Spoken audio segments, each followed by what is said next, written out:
ejercicio toda vez que tenemos un paciente con una patología, ¿qué es lo más importante?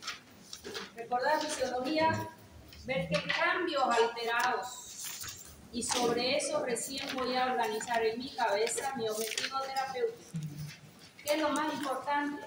Farmacológicamente, ya no es farmacológicamente, no, al momento de hacer el tratamiento, porque a veces el tratamiento es no farmacológico. Al momento de hacer el tratamiento, que yo tenga claro cuál es mi objetivo terapéutico. ¿Qué es objetivo terapéutico?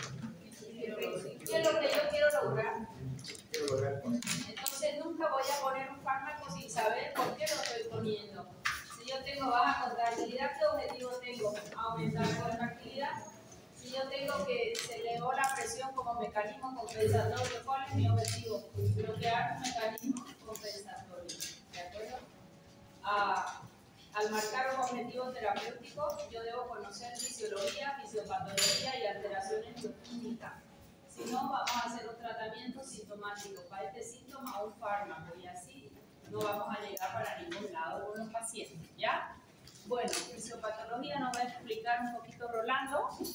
Lo hacemos pasar y de ahí seguimos con lo que sigue. A ver hasta dónde acercará. Ahí porque hoy día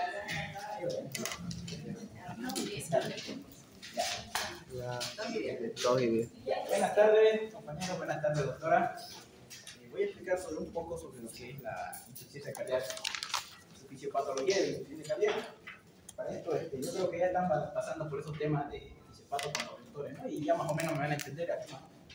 Y han leído un poco lo que es el Flores, ahí explica bien lo que es una fisiopatología de la insuficiencia cardíaca. Entonces, como Flores lo clasifica, hay de dos tipos. Hay insuficiencia cardíaca sistólica y insuficiencia cardíaca diastólica. Hay dos tipos. La sistólica es esta de aquí. Primero vamos a ver por los conceptos. Insuficiencia cardíaca sistólica. Va a haber una disfunción a nivel sistólico del corazón. O sea, el corazón no va a tener un buen volumen de eyección o una fracción de eyección del ventrículo izquierdo. Entonces, en la insuficiencia cardíaca sistólica, miren cómo va a estar. El corazón se va a acumular sangre. Miren aquí. El corazón le va a acumular más sangre. En este caso, no va a poder bombear toda esa sangre que necesita el cuerpo en realidad. O sea, el cuerpo va a necesitar más oxígeno, más nutrientes, pero el corazón no lo va a poder lograr porque está insuficiente, con una insuficiencia sistólica. Entonces vamos a ver en este tipo de pacientes que tienen insuficiencia cardíaca sistólica, vamos a ver la fracción de eyección ventricular izquierda, ¿cómo va a estar? ¿Disminuido o aumentando? Disminuido. Va a estar disminuido. Porque miren, aquí se está acumulando la sangre. Ahora, ¿cómo va a estar? ¿Qué más? La sistólica, los volúmenes, ahorita lo vamos a ver los volúmenes. Ahora, en este caso, hay una dilatación. El paciente va a tener una dilatación. Una dilatación ventricular. ¿Por qué? O del corazón. Porque se va a acumular mayormente sangre en la cavidad corporal. Digo, en el corazón. ¿Por qué se acumula sangre, Rolando? ¿Cómo? ¿Por qué se acumula la sangre? Porque el corazón está bombeando insuficiente, o hay varias causas. Una de las causas que podemos ver es una insuficiencia aórtica. Una insuficiencia aórtica en donde el corazón bombea su sangre, pero como no hay la válvula, o no está presente, o está insuficiente esa válvula aórtica, va a hacer un flujo retrógrado, aumentándome el volumen telesistólico. ¿Ya? Entonces, al aumentarme el volumen telesistólico, se va a acumular aquí la sangre en el ventrículo. Y al proseguir ese procedimiento, va a aumentar y me va a afectar también la aurícula izquierda. Y así sucesivamente, de una insuficiencia cardíaca izquierda se va a volver una derecha, al pasar del tiempo. Entonces, esta sería una sistólica. La fracción de eyección ventricular izquierda va a estar disminuida. Va a haber una dilatación ventricular por el exceso de sangre que tiene el corazón. Ahora, la diastólica. En la insuficiencia cardíaca diastólica, el paciente va a tener su fracción de eyección ventricular, ¿cómo creen que va a estar? ¿Aumentada, disminuida o en su rango normal? Va a estar en su rango normal. O algunos, como en la literatura dice, o va a estar mayor o o va a estar más al 35 a 40%. Porque en una fracción de eyección ventricular normal, ya la P ventricular izquierda normal es de 50 a 75%. Y esto mi paciente normalmente con insuficiencia diastólica va a tener fracción de eyección ventricular izquierda, va a estar igual o mayor a 35, o 40%. Puede estar igual o mayor. Y en el caso de la sistólica, la fracción de eyección ventricular va a estar menor a 35%. Ahí como ya más o menos se entendió un poco, ¿no? Entonces, aquí mi paciente no va a tener una dilatación. Va a tener un remodelado, aquí una hipertrofia. No va a tener dilatación como en la sistólica.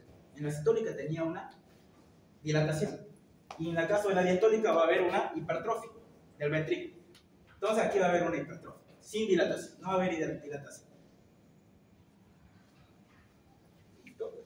Y una presión, miren, como creen que aquí, mira, aquí está el ventrículo izquierdo. La sangre va a llegar de la aurícula izquierda, va a llegar. Pero ¿cómo va a estar, creen, la presión aquí del ventrículo izquierdo? ¿Va a estar aumentada? La presión diastólica final. ¿Va a estar igual? ¿Va a estar aumentada o va a estar disminuida? Si el ventrículo izquierdo está agrandado, está grueso. ¿Cómo creen? La eyección va a estar disminuida. La presión diastólica final, ¿cómo va a estar? Que cuando llega ahí la sangre, después de haber eyectado. ¿Cómo va a estar? Va a estar aumentada porque, miren, ahí el ventrículo izquierdo está muy agrandado, está hipertrofiado. Entonces, ¿ustedes creen que le va a llegar la misma sangre que un corazón normal, digamos? ¿Le va a llegar la misma sangre? No, porque va a estar hipertrofiado. El volumen telediastólico va a disminuir. ¿Ya? O sea, la precarga va a disminuir en estos pacientes. Esa es la diferencia en un paciente con insuficiencia cardíaca diastólica, que no son tanto, más comunes son la insuficiencia cardíaca sistólica. Aquí hay más tratamiento y como dicen en Flores, aquí hay pocas alternativas de tratamiento. ¿Ya? Ahora vamos a irnos a la fisiopatología de verdad. ¿Cuáles son las causas aquí? Decía, de la sistólica puede ser pues una insuficiencia aórtica, puede ser un infarto agudo de miocardio. ¿Qué más puede ser? Una insuficiencia mitral. Esas son algunas de las causas. Cardiopatía chagásica también. Hipertensión arterial, capaz la más frecuente. Es hipertensión arterial. Y aquí en la diastólica, como en el libro lo clasificaba como aquí estaba la hipertensión arterial en la diastólica. Se va a crecer el ventrículo izquierdo. Va a haber también alguna valvulopatía como es la estenosis, fibrosis miocárdica, así como también una amiloidosis. O si no, un taponamiento cardíaco. Un taponamiento cardíaco. Entonces esas son las causas según la diastólica y sistólica, así como lo clasifica el Flores. Ahora aquí vamos a ver lo que pasa en lo que es la insuficiencia cardíaca. Todo comienza con un gasto cardíaco. ¿Cómo va a estar el gasto cardíaco? ¿Disminuido o aumentado? O en su rango normal. Va a estar bajo por la ICC. Entonces el gasto cardíaco va a estar bajo. ¿Cuál es el primer órgano que va a reaccionar tras que vea un gasto cardíaco bajo? El riñón. Entonces, va a disminuir el flujo sanguíneo renal. O sea, la sangre que le llega al riñón. Entonces va a haber una hipoperfusión renal. ¿Qué va a hacer el riñón? ¿O qué va a hacer? Liberar renina. Las células juxtaglomerulares van a liberar renina. Células juxtaglomerulares van a liberar renina. Aquí está la renina. Esa renina va a pasar por el sistema renina-angiotensina-aldosterona, que es uno de los métodos o mecanismos de compensación de la insuficiencia cardíaca. Sistema renina-angiotensina-aldosterona. Este sistema va a darme de origen a la angiotensina. A la angiotensina 2. ¿Cuál es su función de la angiotensina 2? Hacer vasoconstricción. Aquí va a estar un vaso sanguíneo. Es el más potente vasoconstrictor. Uno de los más potentes. Entonces va a ser aquí vasoconstricción. ¿Ya? Ahora, a nivel de la glándula suprarrenal, ¿qué me va a hacer la angiotensina 2? Este va producción de qué? De aldosterona. Va a haber una producción de aldosterona, o sea, va a estimular la zona glomerular de la corteza suprarrenal. Así exactamente. No la médula, sino la zona glomerular. Porque tiene tres zonas la corteza. Tiene una zona folicular, glomerular y reticular. Cada una tiene funciones específicas. Ahora, la zona glomerular me va a secretar, gracias a la estimulación de la angiotensina 2, me va a secretar aldosterona. Esta aldosterona, ¿dónde va a actuar? ¿En qué porción? De los túbulos renales. Va a actuar en las células principales del túbulo colector. Ahí va a actuar en los túbulos, en el túbulo colector, exactamente en la célula principal. ¿Qué me va a hacer esta aldosterona? Me va a resolver sodio, y agua, ya que van los dos de la mano, compañeritos. Va a absorber, ¿y qué es lo que va a pasar después? ¿Qué se va a aumentar aquí? Aumenta la volemia, el volumen sanguíneo, volemia. La volemia aumenta. ¿Qué más va a aumentar? El retorno venoso. Ahí por paso. Retorno venoso. O sea, me va a favorecer la precarga.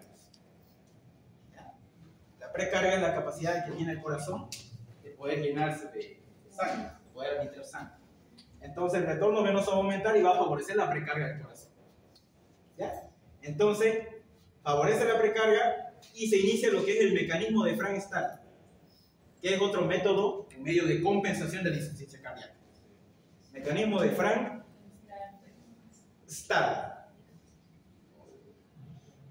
Y ahí me favorece la precarga del corazón.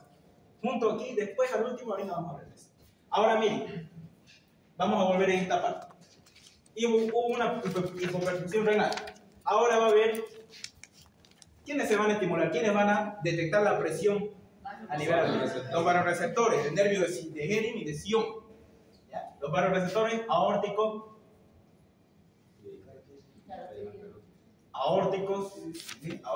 y carotídeos. Me van a...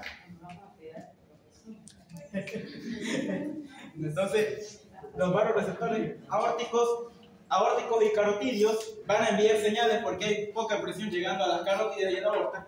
Entonces, al haber poca presión, ¿qué me va a estimular? ¿Qué reflejo va a haber? El reflejo simpático. Porque hermoso ese reflejo simpático. Entonces va a secretar sus hormonas, sus neurotransmisores, y me va a actuar a nivel de los vasos sanguíneos, ocupando los receptores alfa, y me va a producir igual una vasoconstricción. Y aquí faltaba una más, resistencia vascular periférica, va a aumentar también por la vasoconstricción. Bien, entonces, una vez que hubo esta vasoconstricción,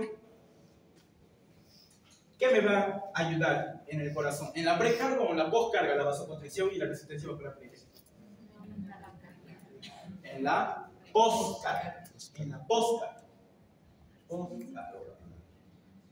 Ya, aquí vimos cómo se compensó la precarga, y aquí vamos a ver cómo se está compensando la poscarga. ¿Qué más? En este reflejo simpático también me va a favorecer lo siguiente: la frecuencia cardíaca y la contractibilidad. Beta 1, acción beta 1, sí. noradrenalina. Beta 1, acción beta 1 es reflejo simpático. Entonces así es como el medio de compensación de la insuficiencia cardíaca. Y falta uno: el remodelado. Si esto consigue, va a hacer más fuerza lo que son los miocardiocitos y va a haber el remodelado cardíaco, ya sea con dilatación o hipertrofia. Después de todo esto, va a seguir el método compensatorio, va a seguir el paciente. Al principio va a estar normal, en una clase 1 de la insuficiencia cardíaca. Luego va a pasar a la clase 2, a la clase 3. El paciente se va a complicar con una dilatación de la aurícula izquierda. Va a acumularse más sangre. Va a aumentar el volumen telediastólico por todo este, mire, mecanismo de compensación. Entonces la aurícula izquierda, y aquí es donde tenemos que tener mucho en cuenta, la aurícula izquierda se va a dilatar y me va a secretar un péptido. ¿Cómo se llama ese péptido? Natriurético. Péptido natriurético atrial o auricular. Natriurético auricular. ¿Cuál es su función de ese péptido? Eliminación de sodio. Eliminación de sodio, porque hay mucha sangre acumulada aquí. ¿Ya? Entonces, después de esto, este paciente por tener esta dilatación auricular izquierda puede entrar en fibrilación auricular y hay que darle ya su tratamiento respectivo. Y todo esto es lo que es el mecanismo de compensación. Ya luego hace edema pulmonar, línea beta de Kelvin en la radiografía de tórax, etcétera, etcétera. Mucho más. Desde aquí todo inicia con los métodos compensatorios. Ahí termina. Gracias.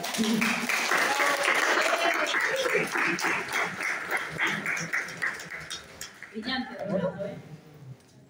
Muy bien. Me van a dejar sin pega en buena ley.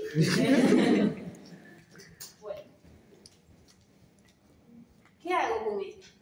¿Qué fue el mecanismo compensatorio? Que por varios lugares hay vasoconstricción o aumento del ARPB con la vasoconstricción, con la noradrenalina, con la aldosterona. Eso termina complicando al paciente con insuficiencia cardíaca. ¿Qué objetivo tendremos ahora? Bloquear mecanismos compensatorios. ¿Cuáles fueron los mecanismos compensatorios que sujetos a bloqueo? De todo esto, ¿qué podemos bloquear? Porque todo nos lleva a taquicardia, hipertensión de líquidos. ¿Qué es lo que podemos hacer?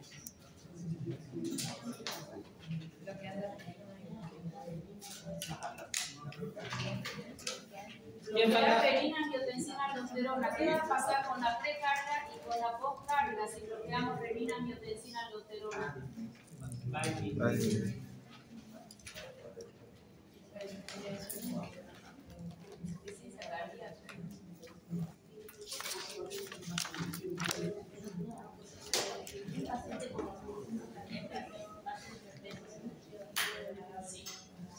Porque la insuficiencia cardíaca de aquí a que el paciente recién la haga tratar porque no le molesta, ya generalmente va avanzada.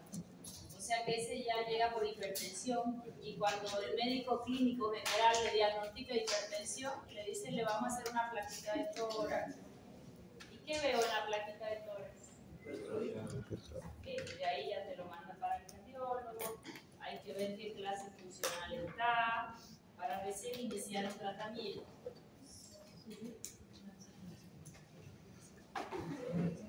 ¿Quién fue tu profesor de fisio, Rolando? Ajá, excelente. ¿Quién más da fisio? Fue el profesor. Yo era la mejor alumna de medicina. Ponémelo allá y le digo, doctor Nogales, no puedo ser la mejor porque cada rato me llaman para juicio y cosas y no tengo tiempo. Le digo, bájale la nota. Ya me decía. Entonces estaba eximida en fisiología. Cuando voy a ver mi nota, 52 minutos. Ya se me aplazó. Me da penita borrarlo. ¿Ya lo miraron? Es penita lo que me da. Encima ordenadito, ¿no? Eso es importante.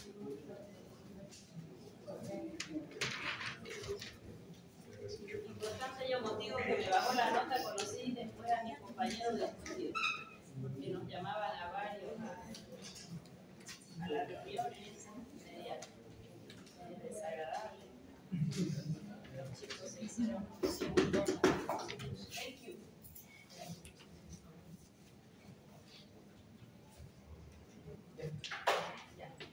Bien, vamos a ver un poquito de generalidades nada más para ya entrar directo en la farmacoterapia. Después de toda la fisiología que nos ha hablado Rolando, vamos muy bien. Siempre me tienen que definir qué es un corazón incapaz porque no puede bombear, su BMC siempre va a estar disminuido, incapaz de mantener un gasto cardíaco adecuado. Si yo sé que esto es insuficiencia cardíaca, ¿qué es lo que yo tendré por objetivo acá? Si él no puede mantener un gasto cardíaco adecuado, vamos a intentar mejorar el BMC. Factores de riesgo, ahí preguntaba su compañera, si todo paciente con insuficiencia cardíaca va a ser hipertenso, sí. Y generalmente a este paciente se lo diagnostica por hipertensión en la consulta. Seguimos estudiándolo, su plaquita de Torres, y ahí, sin pedir más nada, nos damos cuenta que hay una insuficiencia cardíaca por la hipertrofia ventricular. ¿Okay? El envejecimiento para mí no es un factor de riesgo. Aquí hay dos conceptos. Hablamos de senilidad y senescencia. ¿Qué es senilidad? Envejecer con deterioro. ¿Y qué es senescencia? Envejecer sin deterioro. ¿Se entendió?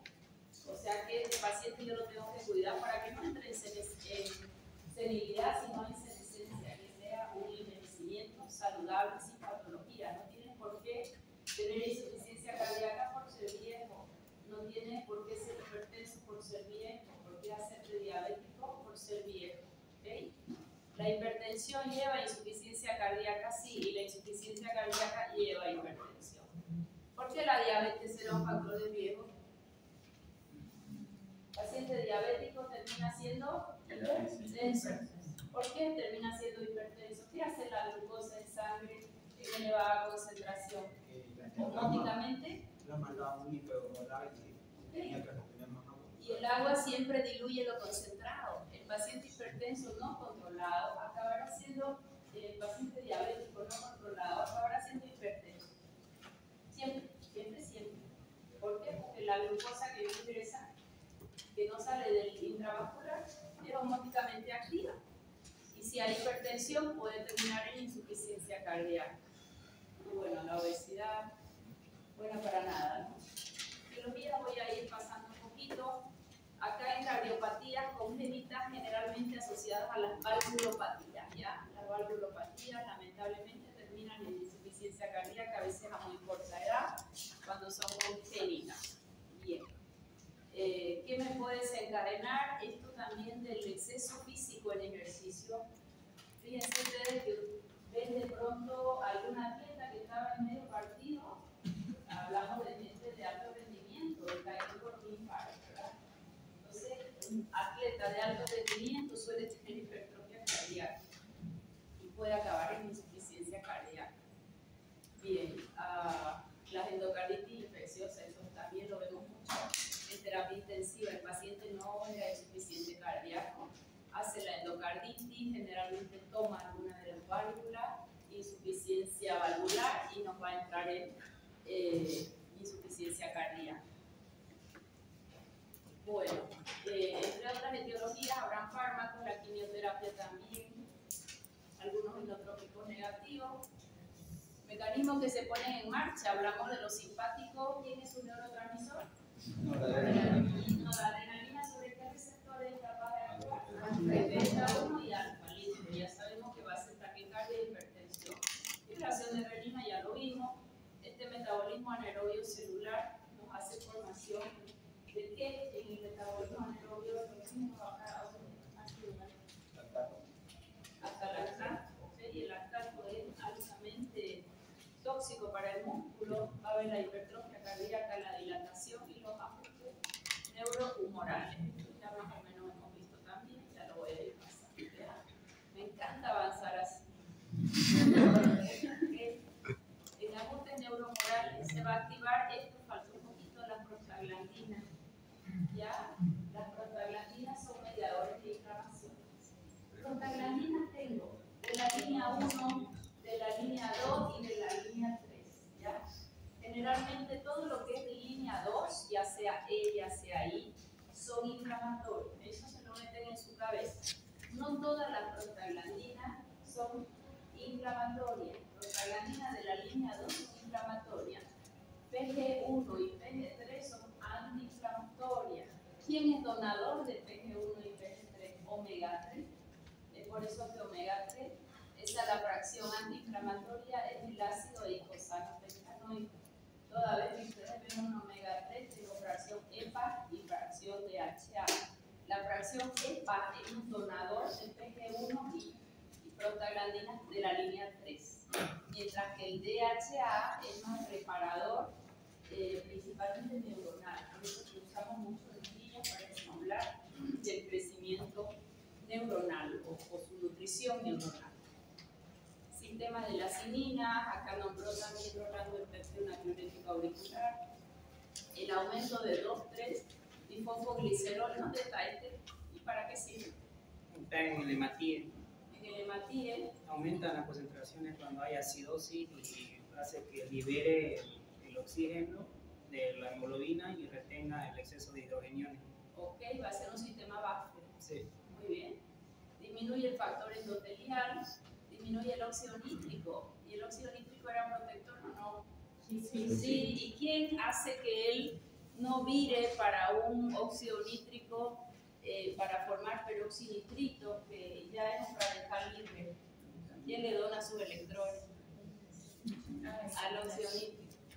¿Vitamina? Sí. ¿Quién es precursor de óxido nítrico? Cuenta con ustedes.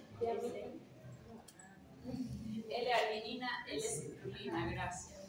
Factor de necrosis tumoral, eso es por un daño a nivel celular. ¿Ya? Muy bien, entonces ya lo hemos visto. Quiero llegar fácilmente o rápidamente a mi fármaco. Esa placa no se la ve tan bonita ahí, pero se ve un poco.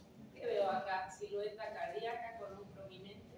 Silueta cardíaca grande, hay una hipertrofia bien importante con un botón aórtico importante. Tiene sus etapas. El paciente no es que va a llegar en la etapa 1. El paciente generalmente ya llega en disfunción, ya con generalmente ya un daño. Si la función del ventrículo está determinada por precarga, contractilidad y poscarga, que me determinan un volumen de inyección, ¿qué es lo que yo puedo hacer acá? Aquí está mi objetivo terapéutico en insuficiencia cardíaca. Yo no creo que existe. La crítica, Rolando. Para ganarse tu punto de estos marcadores. Thank you.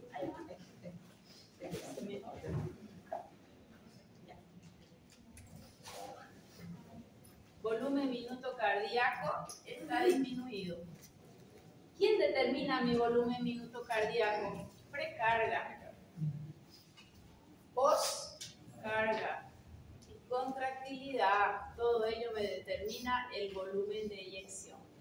Volumen de eyección por frecuencia cardíaca me va a dar el BMC. Si él está disminuido, ¿qué pudiéramos hacer a nivel de la precarga para poder aumentar? Nosotros teníamos un sistema renina-angiotensina-aldosterona elevado. Tenemos un retorno venoso muy alto. Si retorna mucho, el corazón tiene que trabajar más y no tiene la capacidad. ¿Qué le tengo que hacer a la precarga? Disminuirla. De todo lo avanzado hasta ahora, nómbrenme fármacos que disminuyen precarga.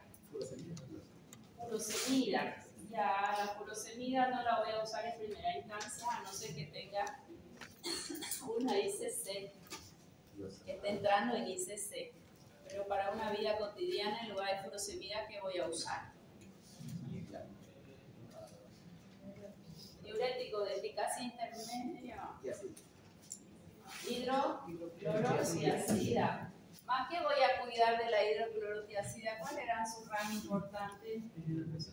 Intolerancia a los carbohidratos. ¿Qué más? Hiperglicemia. ¿Qué más? Dislipidemia. Eso puede agravar, todo eso puede agravar la insuficiencia cardíaca. ¿Qué otro fármaco han estudiado que disminuye precarga? Ya. Y estos son fármacos de oro acá, porque voy a bloquear el mecanismo compensatorio que agravó la insuficiencia. Otro que disminuye precarga. ¿Quién disminuye precarga? Tiene que ser un vaso dilatador, en este caso venoso. Hay muy pocos venosos o arteriales, casi todos son mixtos. Y esta es mixto, ARA2 es mixto. ¿Qué otro conoce?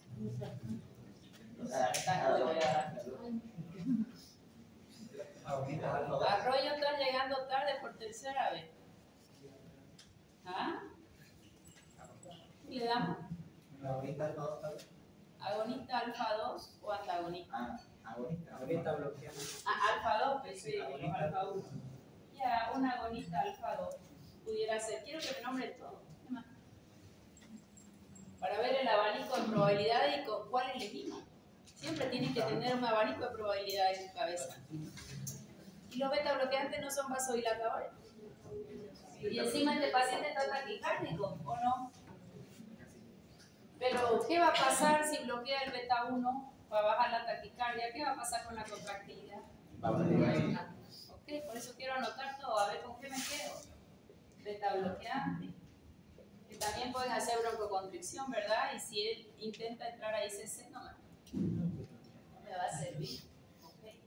¿Qué otro vasodilatador mixto conocen? Vamos. Agonista alfa. Antagonista alfa. Antagonista alfa 1.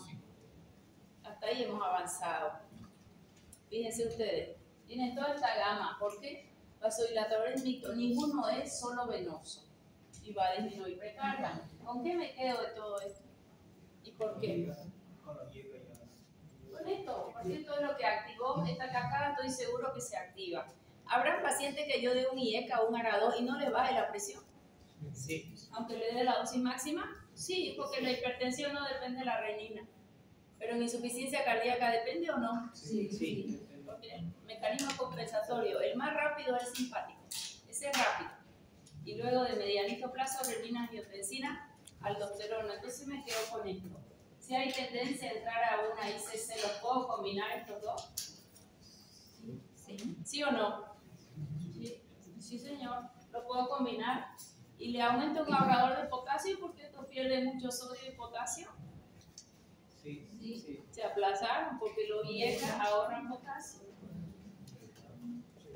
Profesora, inhibe enzima convertidora angiotensina, no hay aldosterona o la baja y la aldosterona elimina sodio y retiene potasio, se va a retener potasio.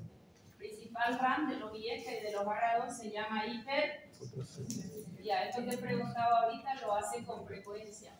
Ponen un IECA, ponen furosemida y para no perder potasio un ahorrador. Cuando ustedes saben que IECA y ARA2 me va a retener potasio. ¿Está bien? Bueno, sigamos. Vamos con la poscarga. ¿Quién me define poscarga? La fuerza que tiene que vencer el corazón para que la sangre se pueda ir. ¿Ok? ¿Y quién se opone a que se vacíe el ventrículo? La presión de la presión de la aorta. ¿Y la presión está alta o baja?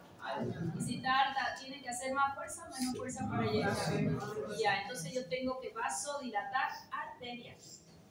Hasta aquí era territorio venoso y acá territorio arterial.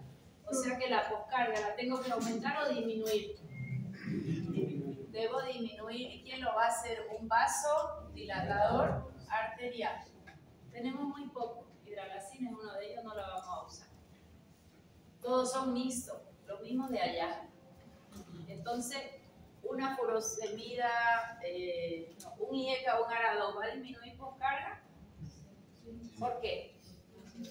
Porque es vasodilatador arteriovenoso. Esto no me gusta ninguno. Me quedo con IECA ARA2. No es que no se puedan usar, pero el beta bloqueante es controversial en insuficiencia cardíaca. Bien, entonces hasta acá nos quedamos con el IECA y ARA2 porque me va a disminuir mi poscarga, me va a disminuir precarga. ¿Y qué hago con la contractilidad? ¿La debo aumentar o la debo disminuir? Insuficiencia cardíaca izquierda. Aumentar la contractilidad. ¿Quién me la puede aumentar la contractilidad? Ok. Aquí vamos a ver hoy cardiotónico. ¿Por qué cardiotónico? ¿Qué les dije yo en la clase anterior? Yo tengo automatismo, una vez se produce el impulso eléctrico, se conduce, excita la célula para al final contraerse, contractilidad. Resulta que ella aumenta contractilidad y disminuye todas las otras propiedades cardíacas. Es el único fármaco que hace eso. Un beta bloqueante, ¿qué le hace a las 4 propiedades cardíacas? Las baja. A todas, cualquier beta bloqueante, cualquiera, nuevo, viejo, menos nuevo. Y un salbutamol, ¿qué mecanismo de acción tiene? Agonista, adrenérgico, beta 2 mayor a beta 1, ¿qué le hace a las 4 propiedades cardíacas? Dopamina, dosis beta, ¿qué le hace a las 4 propiedades cardíacas? Dobutamina, continúa. Este es el único fármaco que sobre 3 propiedades cardíacas disminuye, aumentándonos la contractilidad. Ese va a ser mi fármaco de elección. Ya lo vamos a mirar ahora, cómo es que hace ese efecto. Sin embargo, ¿qué tengo que tomar en cuenta acá? Ese aumento de contractilidad no es espectacularmente alto. Es un 5, un 10, como mucho un 12%. Haciendo el mejor efecto, más tendrá también sus efectos colaterales importantes y su franja terapéutica compleja, estrecha, donde uno llega a intoxicación fácilmente. Entonces, yo voy a poner un cardiotónico siempre y cuando haya trabajado un IECA o un ARA2, siempre y cuando utilice un diurético si el paciente tiene la tendencia al ICC. ¿Okay? O sea que, ¿en qué va a consistir un tratamiento de insuficiencia cardíaca? Disminuir presión arterial para bloquear mecanismos compensatorios, tratar de que no entre en ICC, hacemos diurético y aumentamos contractilidad. ¿Quedó clarísimo? La frecuencia cardíaca estaba elevada, ¿la bajamos? Se baja al bloquear los mecanismos compensatorios. Al bajar yo presión arterial con un IECA y un ARA2, ella se va a compensar. No precisa, porque si le doy el betabloqueante para bajarla, me va a bajar contractilidad. Es un vasodilatador arteriovenoso, pero me va a bajar contractilidad. ¿Quedó clarísimo? Siempre tienen que ver qué objetivo tienen, y a mí me gusta que hagan un abanico en la mente de todos los fármacos que pueden administrar. Hay otro grupo de fármacos que es el siguiente que vamos a estudiar, que también son antihipertensivos, se llaman antagonistas de calcio. Disminuyen el ingreso del calcio y tienen varios efectos farmacológicos. Uno de ellos es el efecto vasodilatador, pero si disminuyo el ingreso de calcio a nivel cardíaco, ¿qué voy a producir? Disminución de sus 4 propiedades cardíacas. ¿Y yo cuál es la que estoy cuidando acá? La contractilidad. Muy bien. Estos gráficos son bastante interesantes. Fíjense ustedes que la relación esto es precarga. Precarga era determinada por quién, por el retorno venoso, es la fuerza al final de ese llenado ventricular. En un corazón normal, más retorno venoso, mayor volumen minuto cardíaco. Más retorna la sangre, entonces él va a poder recibir más. Mayor retorno venoso, mayor BMC hasta llegar a una franja. Si la insuficiencia cardíaca es leve, voy elevando el retorno venoso, aumenta el BMC, pero esta curva se aplana mucho antes. ¿Ya? Y si la insuficiencia cardíaca es muy grave, un aumento en la precarga, fíjense que acá la voy aumentando, no supone mayor aumento del volumen minuto, lo único que va a hacer es complicar al paciente. Ya que con la poscarga sucede similar, un corazón normal, en la medida que va disminuyendo la poscarga,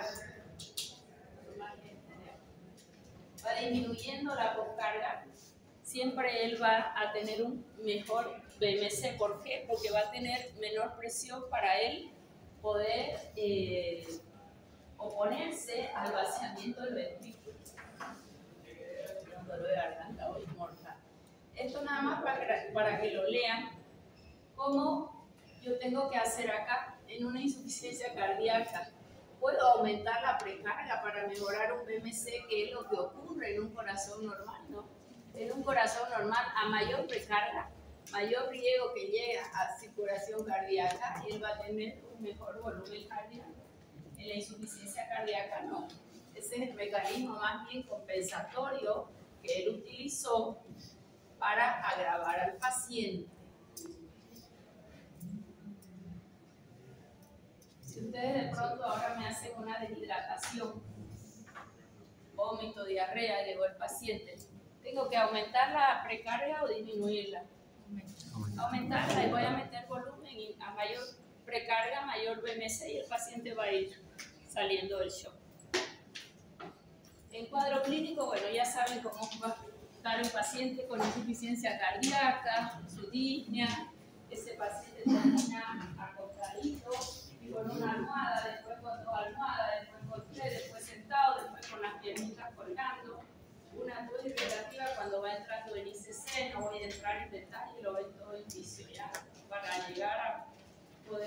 fármaco. En la izquierda, este es el paciente que va a entrar a edema del pulmón con una buena intolerancia al ejercicio. Ahora este paciente termina con una hipertrofia extremadamente importante. En la derecha tenemos sus venas varicosas muy pulsátiles, edemas periféricos, vasítis, anasarca, y ahí lo tenemos. Esto termina haciendo a nivel hepático una congestión hepática extremadamente importante. Hipertensión portal es lo más importante. Y las varices esofágicas también, que a veces pueden romper y hacer un sangrado importante. Si el paciente entra de emergencia, hacer una endoscopía para sellar varices. Clase funcional 1. Aquí el paciente normalmente no llega a próximo, lamentablemente.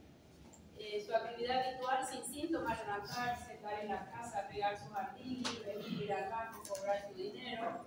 No hay una limitación, más él no va a poder salir a correr, digamos. Entonces, si no puede correr, se queda tranquilo en su casa. En la clase funcional 2, tolera la actividad actual y el ejercicio físico no tolera nada, ya empieza con su disnea. Clase funcional 3, puede realizar lo habitual, pero no subir escaleras, por ejemplo, y la 4 ya el reposo. ¿Ya? Eso nada más para ver su estado de gravedad. Más su tratamiento, ¿en qué consiste? Su tratamiento tiene como objetivo mejorar sobrevida. ¿Cómo puedo mejorar la sobrevida? Bloqueando mecanismos compensatorios para disminuir el deterioro y que mejore mi capacidad de ejercicio físico. Esto es fundamental. Toda vez que yo camino y hago ejercicio aeróbico, el músculo tiene 5.000 mitocondrias más o menos. La neurona tiene 1.000 mitocondrias. ¿Ya? ¿Cómo la hago para que las mitocondrias del músculo empiecen a replicarse? Solo es con trabajo físico aeróbico. Fíjense ustedes que los atletas de alto rendimiento o alguien que atleta de alto rendimiento que tuvo alguna lesión y se va a recuperar, empiezan de a poco, empieza a cansar hasta que va tomando nuevamente su estado físico. ¿Cómo lo logra eso? Con el ejercicio aeróbico permanente, él va aumentando y se multiplica su mitocondria. La mitocondria, ¿qué le va a llevar? Le va a llevar oxigenación. Cuando hay dolor, cuando hay isquemia, cuando yo forcé ese músculo y no había de dónde sacar oxígeno, porque ahí se va a formar ácido láctico y va a entrar en acidosis. ¿Ya? Entonces lo que hay que hacer acá es entrenamiento aeróbico importante.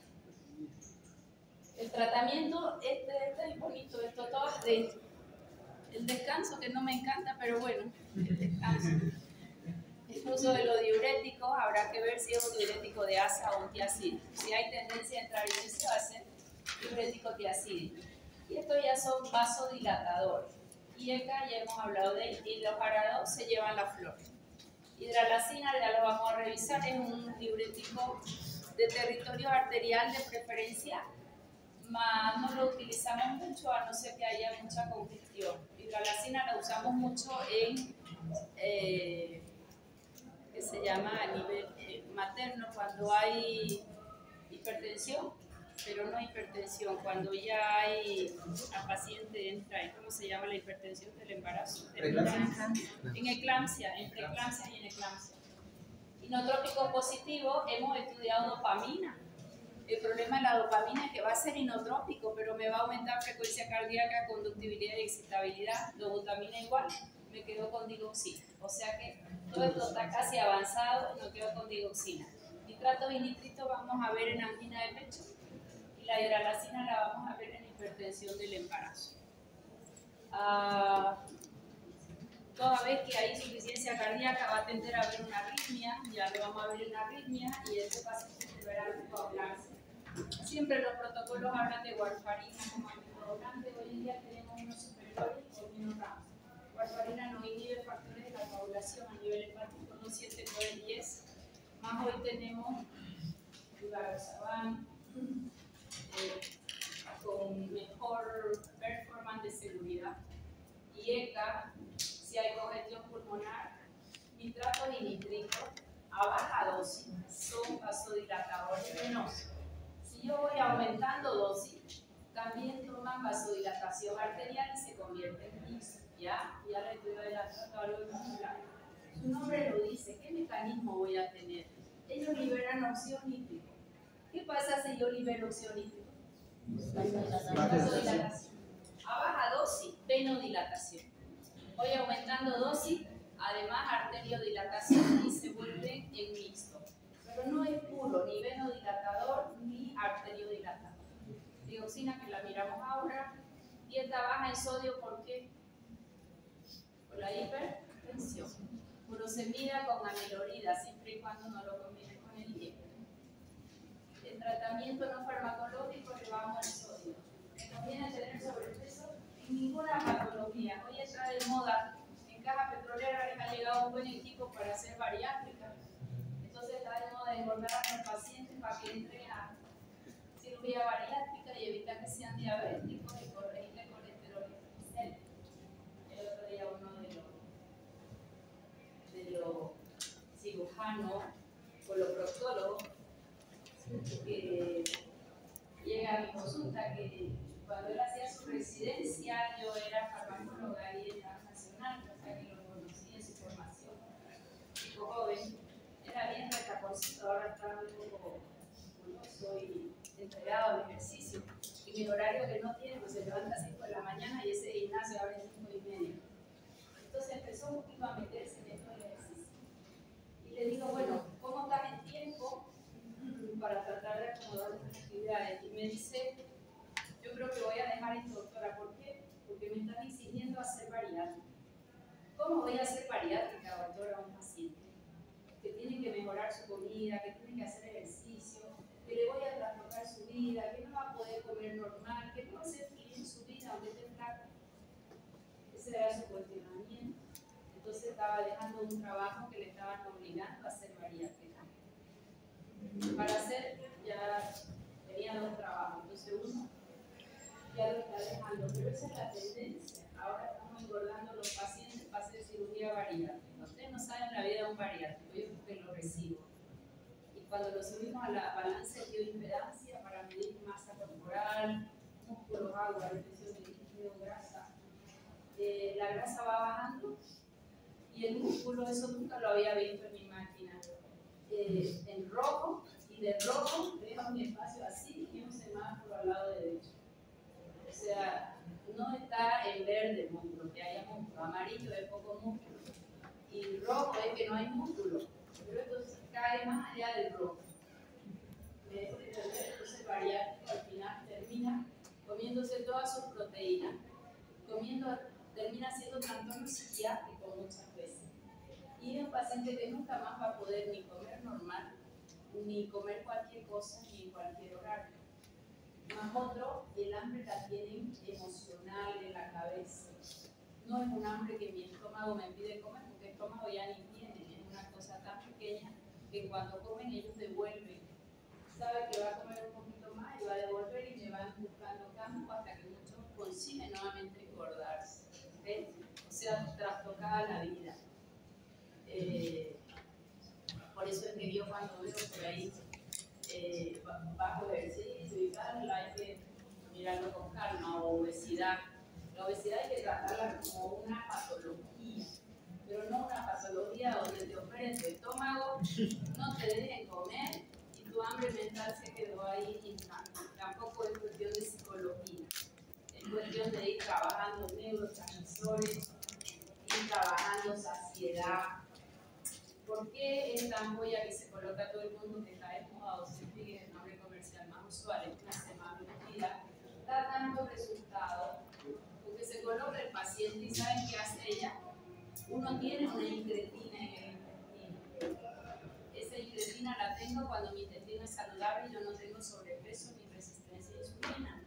Entonces yo como, y así haya tenido un día pesadísimo de clase, de trabajo, llego a mi casa, me como mi cena, la disfruto, me tomo mi refresco, lo que vaya a comer y se acabó. No estoy siguiendo a terminar con todo lo que hay en la casa. Me sacié, conversé y ya me voy a dar un baño para ir a acostarme probablemente.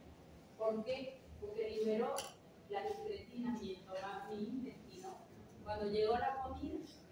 Y viene al hipotálamo y le dice, te has saciado, ya es suficiente, aunque haya mucha más comida. Y va al páncreas y le dice, hazle buena insulina, que ha comido bien. Entonces, si te colocan la incretina, el paciente dice, doctora, no me baje mi dosis, yo tengo unos 5 con semaglutida controlada. O yo creo que es tiempo de que me suba la dosis, yo estoy subiendo de 0,25 y no más de 1 cada 4 semanas. No he bajado nada, doctora, y otra vez tengo ansiedad de comer. Porque ¿qué les gusta a los pacientes? Que se le quite la ansiedad de comer. Mientras tanto, ¿qué yo tengo que trabajar en ese paciente? En ansiedad.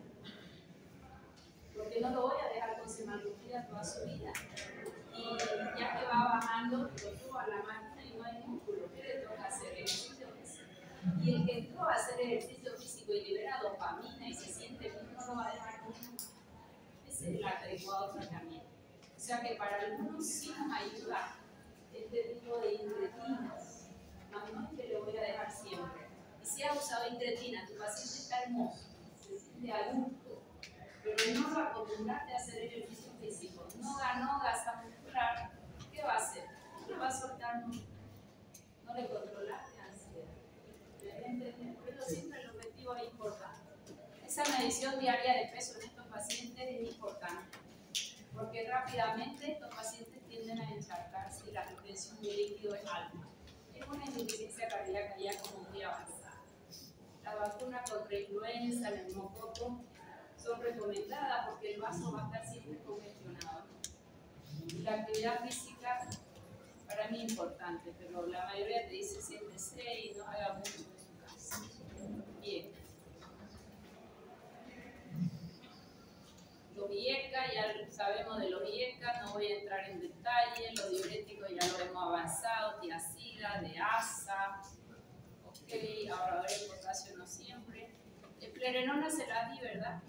¿Qué diferencia hay entre espironolactona? Creo que hago ¿qué diferencia hay entre espironolactona y plerenona? Los dos son ahorradores de potasio, mismo mecanismo de acción. Ocupan el receptor de aldosterona y no la dejan actuar. ¿Cuál será su diferencial?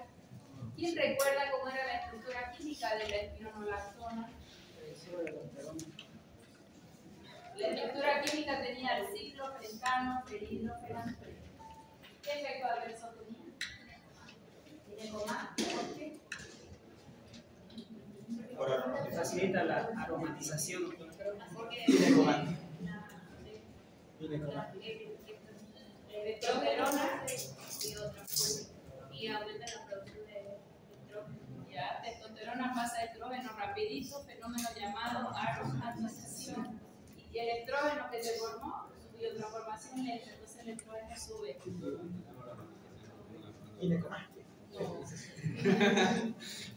No quedas aromático. La aromatización es por el lócido del benceno. Ya. Se mandó un bolazo. El plerenona no tiene ciclopentano peridrofenantreno y sí lo podemos dar en varón. Es su única diferencia, mismo mecanismo de acción, diferencia de oro. ¿Cuál de las dos la voy a dar en un ovario poliquístico? Espironolactona, como que plerenona, lo voy a mandar. En ovario poliquístico quiero que testosterona forme estrógeno. Espironolactona sí, plerenona no. Lo voy a mandar. Bueno, ahora sí vamos a empezar con digoxina. Digoxina viene de Digitalis lanata, Digitalis purpurea, esta flor. ¿Qué mecanismo de acción va a tener ella? Muy interesante. Fíjense ustedes que a nivel cardíaco y a nivel de todas las células, siempre voy a tener una bomba sodio-potasio, ¿verdad? Una bomba que va a intentar sacar sodio y meter potasio con gasto de energía. ¿Por qué? Porque toda vez que hay una despolarización, cuando hay una despolarización y la célula va a ser despolarizada, ingresa mucho sodio. Hace su mecanismo de acción, ingresa sodio y esta ATPasa lo va a sacar.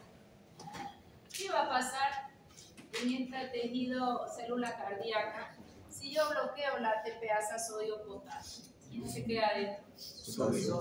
Sodio se queda adentro y si no lo sacan rápido, él hace necrosis y muerte celular. ¿Okay? porque va a haber una depolarización sostenida. Entonces, ¿qué mecanismo extra tiene mi célula cardíaca para sacar el sodio? Intercambiador sodio-calcio. Sí, señor. Intercambiador va a sacar un sodio que tiene una sola carga positiva. Tres sodio. No son 3, doctora. ¿Cómo que 3? El calcio tiene 2 cargas positivas. ¿Ya? Va a sacar sodio y va a meter calcio. ¿Para qué va a meter ese calcio? Ese calcio que ingresa no es muy alto, ¿ya? Ese calcio que ingresa es poca en miliequivalente, pero acá en esta célula hay mucho calcio en el llamado retículo sarcoplasma. Él guarda todo el calcio, porque si hay mucho calcio dentro de la célula también hay necrosis. O sea que este poquito calcio que entró para sacar el sodio, porque bloqueamos la bomba sodio ATPasa, viene al retículo sarcoplásmico y él hace que se libere mucho calcio. Si se libera mucho calcio, actina y miosina se entrecruzan, aumenta la contractilidad y ese es el efecto farmacológico. Aumento de la contractilidad. Si yo les pregunto qué mecanismo de acción tiene digoxina, ¿cuál es la respuesta? Queda la bomba sodio-potasio ATPasa. Queda sodio dentro y estimula un intercambiador sodio-calcio. ¿Qué hace este calcio? Retículo sarcoplásmico que libere más calcio. ¿Qué hace mucho calcio liberado? Actina y miosina se entrecruzan favoreciendo la contractilidad sin modificar frecuencia, excitabilidad y conductibilidad. En realidad la disminuye, la cronotropismo, inotropismo y magnotropismo.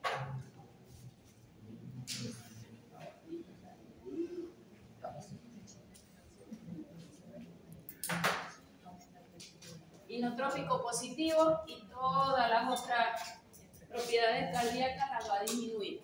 ¿Quiénes son los glucósidos cardiotónicos? ¿Qué más vamos a utilizar? Nosotros se llama digoxina. También existe la digitoxina y el anatocido C. Solo vamos a usar digoxina. Esta es de acción mucho más rápida que la digoxina.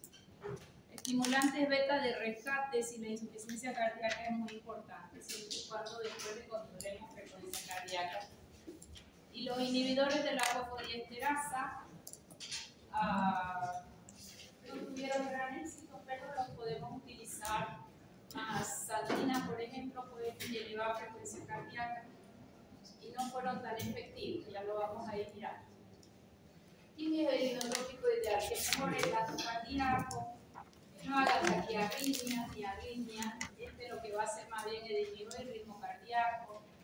Y esa es la molécula química de la digoxina. Acá tengo 5 carbonos, ciclopentano, peridrofenastreno. ¿Qué hace recuerdo un ciclopentano, peridrofenastreno? Es el núcleo base de la hormona. Entonces, ¿qué efecto adverso va a tener la digoxina también? Ginecomastia, aumenta los estrógenos en el largo plazo. ¿Puede aumentar? Sí, puede aumentar el peso del paciente. La testosterona siempre es más anabolizante, formadora de masa muscular, y aumenta siempre la testosterona a frecuencia cardíaca. Si ustedes comparan un hombre y una mujer de la misma edad, que tiene más frecuencia cardíaca es él. Entonces, por minuto ya te está ganando ventaja en gastar calorías. A veces tomas una pareja de paciente y te dice, doctora, comemos lo mismo, hacemos el mismo ejercicio, hasta yo soy más valiente que él, porque él se va a su oficina y yo le echo 1 hora caminata a él. Y él baja mucho más rápido ese. ¿Por qué? Por la testosterona. Ciclopentano peridrofenastreno. Gran problema. No es que se lo van a aprender, pero sí es importante saber que esta es la estructura de la digoxina. Eso es lo que tiene actividad farmacológica de bloquear la bomba de sodio-potasio. Pero ella tiene que estar unido a un azúcar, porque si no está unido a este azúcar no tiene biodisponibilidad. ¿Qué es biodisponibilidad? De lo que yo di, ¿cuánto llegó y en qué porcentaje? O sea que lo puedo dar en vía oral y no se va a absorber. ¿Quién permite que digoxina se absorba? La fracción azucarada que tiene, que se llama residuo del glucósido. Y esta parte sin azúcar responsable de la acción farmacológica se llama a glicona o genina, ¿ya? O sea que ella siempre debe ir con un azúcar. Bien, hay un poquito del mecanismo de acción más bonito que mi dibujo. Acá tenemos la ATPasa sodio-potasio. Si yo la voy a bloquear, entonces este intercambiador sodio con calcio ingresa calcio, viene al retículo sarcoplástico, se libera más calcio, actina y miosina se van a entrecruzar. 3 sodios, tenía razón. Tiene de un punto te has ganado.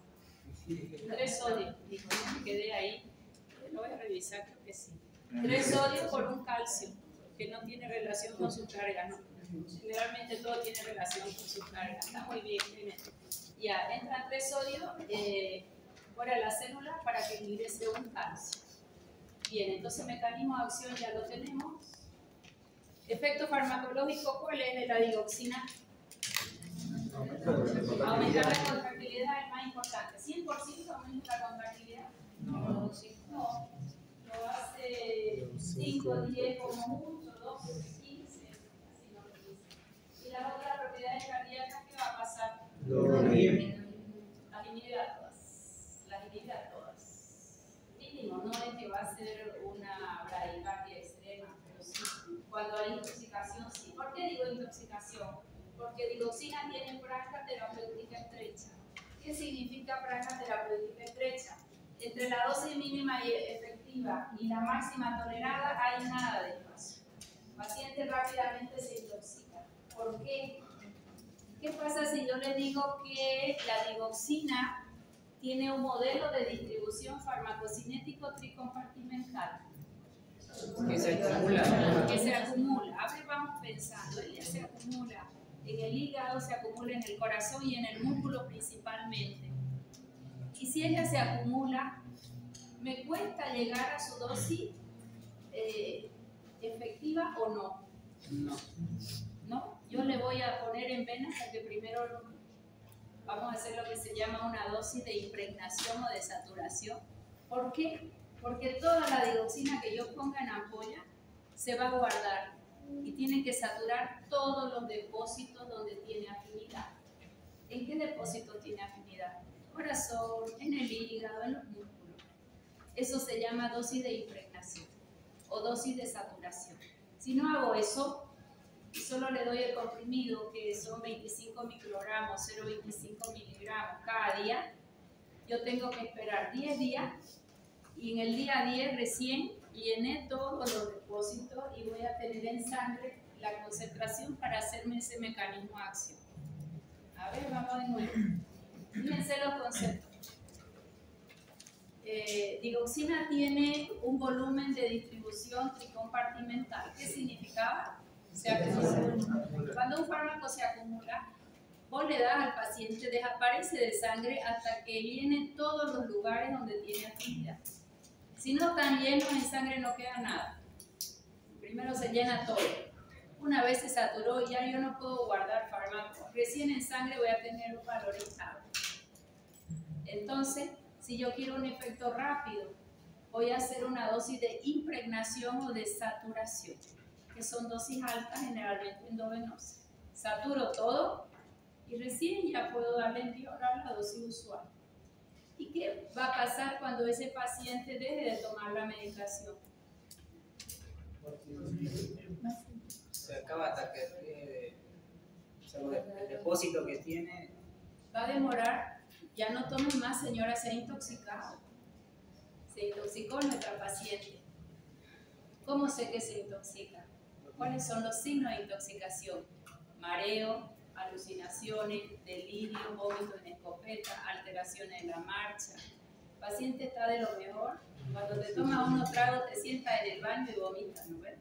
Acá el vómito no es tranquilo, es un vómito con mucha fuerza, porque él se acumula a nivel central y estimula la zona quimiorreceptora gatillo y sale ese vómito como en una meningitis, con mucha fuerza. A veces en meningitis estás en terapia intensiva, el paciente acostado y el vómito llega al techo contra la gravedad.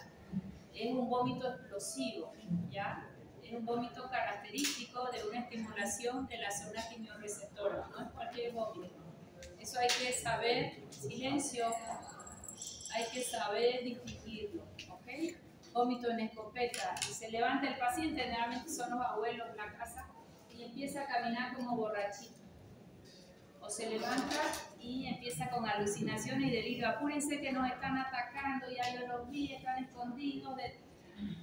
Y vos decís, se volvió senil el abuelo de ayer a hoy. Vamos al psiquiatra. No, es una intoxicación digital. Franja terapéutica estrecha. Entonces, ya no debe tomar la medicación, pero ¿cuánto tiene de medicación guardado? Peor si se intoxicó. O sea que ese efecto va a durar tiempo. Y a nivel cardíaco, ¿qué va a haber con la intoxicación? ¿Bradicardia o taquicardia? A ver, quiero que piensen con la cabeza. Si aumenta la contractilidad y disminuye las otras propiedades cardíacas, bradicardia.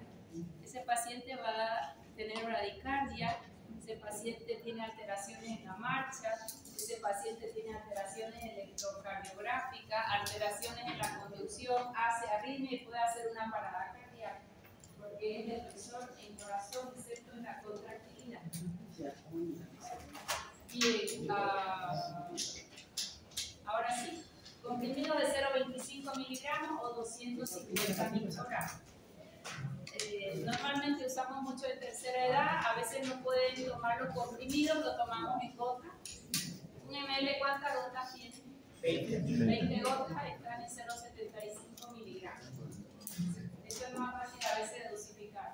Y la ampollita, ¿le voy a dar siempre la ampolla? No, vamos a hacer la dosis de impregnación. En este caso, la dosis de impregnación le vamos a llamar digitalización. ¿Por qué? Porque se llama digitalis lanata o digitalis purpurea. De ahí es que vino de ahí se ha extraído de esa florcita rosadita que les mostré recién.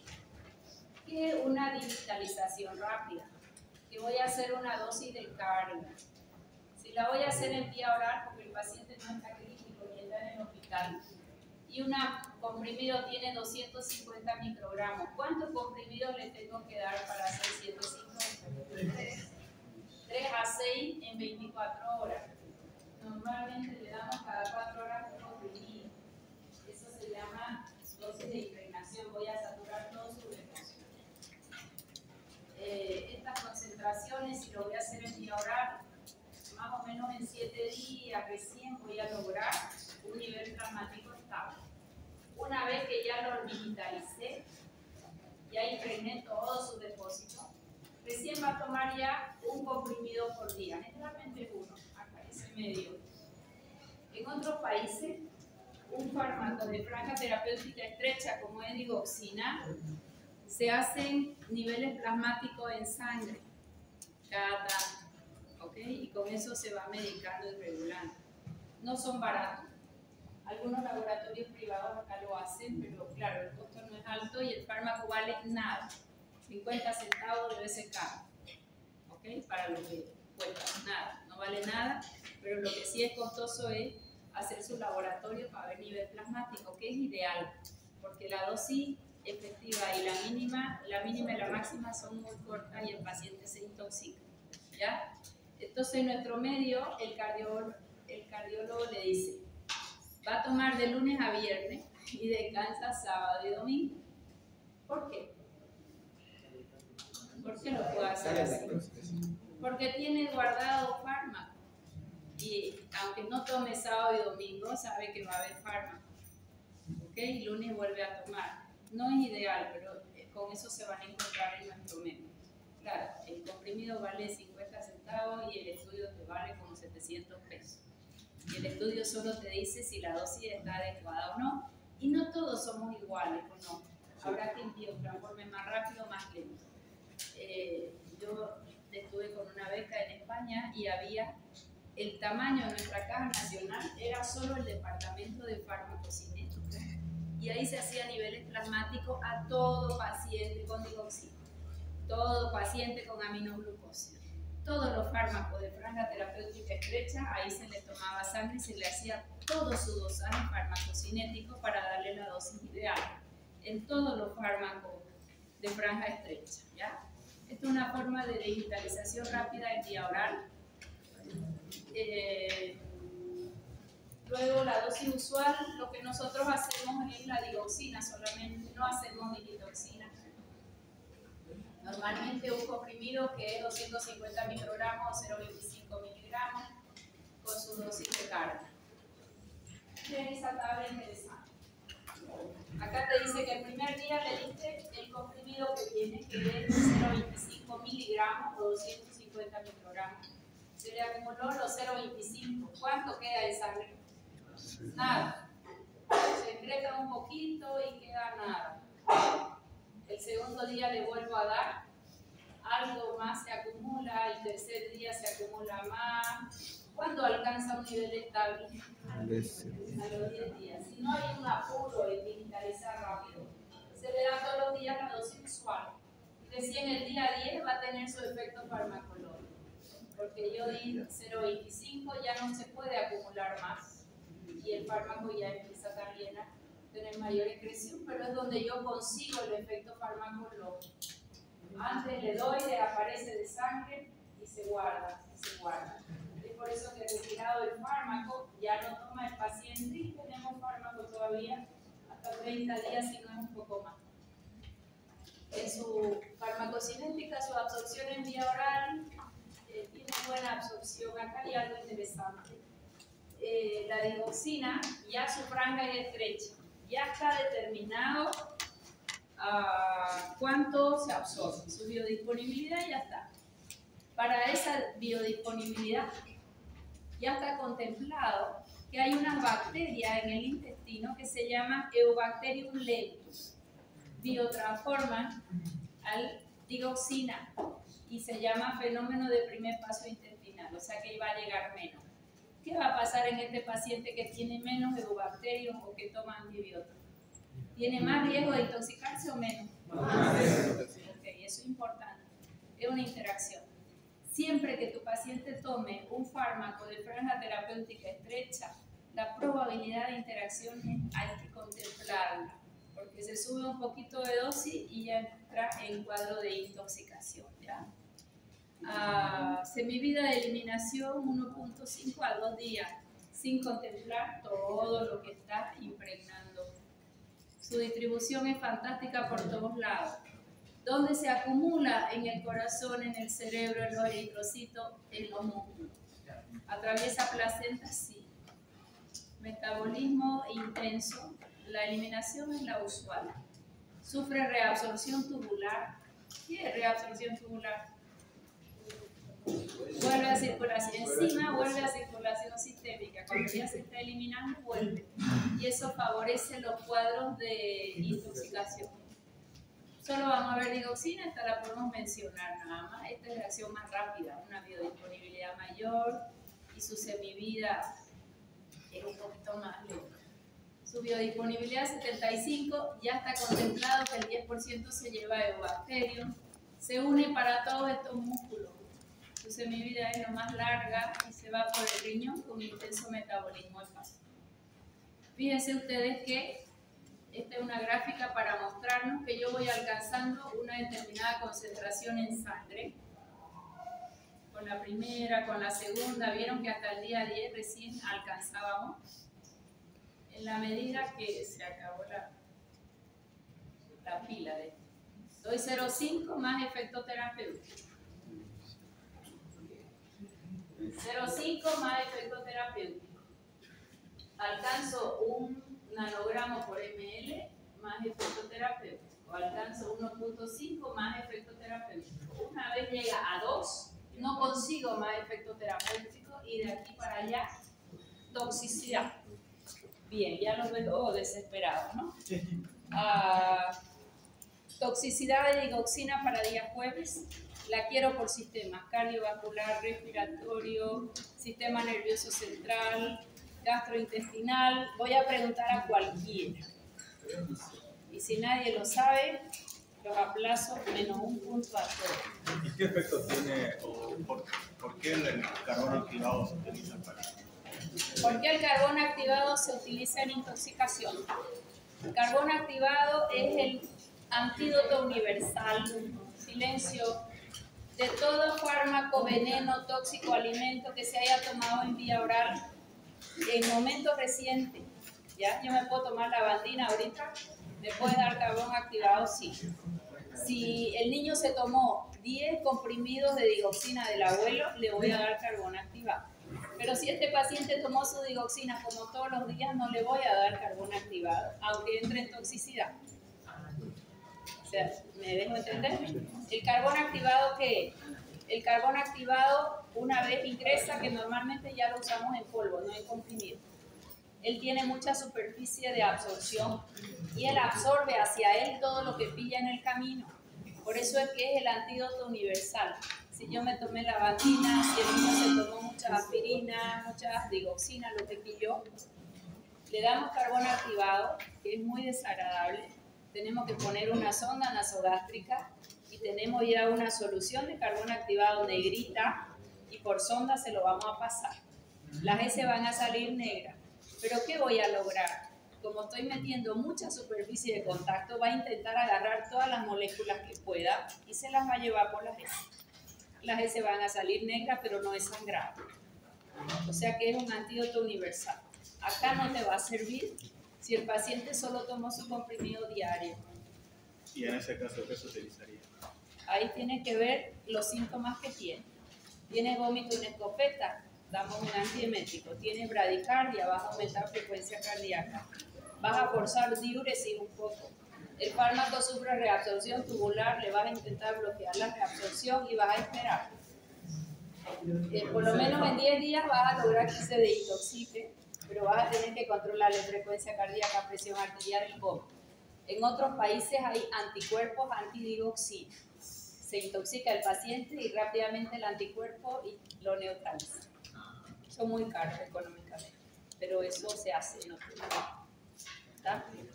Muy bien, criatura. Mañana su práctica normal. Les entrego todo lo que está previsto. 3:15, ¿verdad?